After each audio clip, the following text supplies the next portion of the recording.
2020, what excites you about the space right now? What's exciting in 2020 is that we're preparing to see some of the progress made in 2019 be adopted at a core protocol level. And 2019 was a year of really steady development and of work, frankly. And in 2020, we should be reaping some of the benefit of that. So people who mostly focus on the price don't know anything about what's going on in terms of core protocol level or development.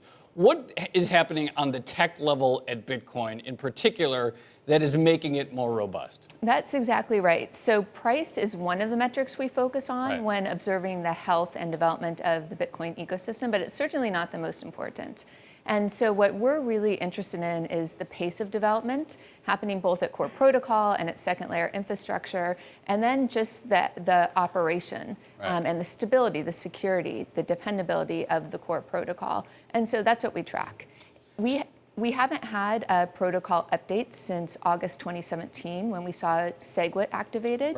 And in 2020, we'll hope to see the introduction of, for instance, Schnorr signatures, Taproot, TapScript, at the core protocol level, which will give us some opportunities in scaling and in smart contracting that companies can take advantage of. Can you explain that a little bit further? 2017, that enabled some addition to the block size that also allowed for the creation of layer 2 networks. These new enhancements to the core protocol, what will they allow people to do with Bitcoin that they can't do now?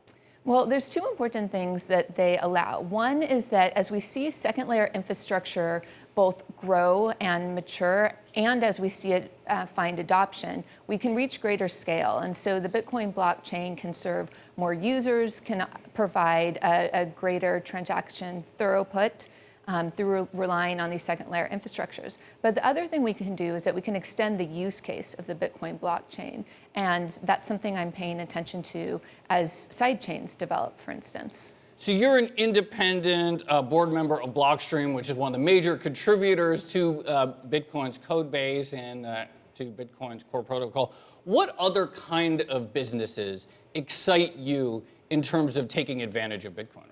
Right. So what I am excited to see in 2020 and what we were paying attention to last year as well is businesses that are addressing the acute needs of current users.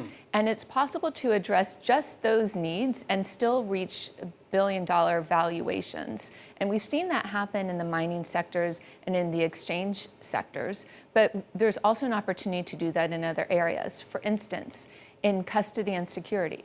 So software and hardware, but software primarily, providing ability for folks to be their own bank is something that we're watching closely. In addition to helping people safely store their Bitcoin, these be your own bank providers offer things or can offer things like inheritance planning, the ability to take out a loan in Bitcoin, or the ability to produce a return by offering your Bitcoin for such services. Right now, would you say that still the state of custody tech, storage tech, security tech is still just too complicated and for most people to get their heads around, let alone use? So that was one of the exciting advancements of 2019, actually, is that we began to see a rapid maturation of services offered for custody, such that institutions and high net worth individuals could begin to feel as though they were able to safely store and custody their Bitcoin. We also began to see that not just through institutional providers like a Fidelity, but through consumer-oriented applications like a Casa, for instance. All right, last question. Sometime this spring, the halvening is going to occur and the pace of new Bitcoin being mined will drop in half. Is it priced in? I don't think the market's mature enough yet for that sort of efficiency in pricing.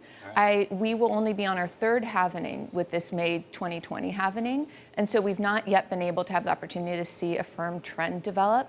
And also, I believe, because of Bitcoin's high volatility, it's harder for market participants to take advantage in advance of such an event.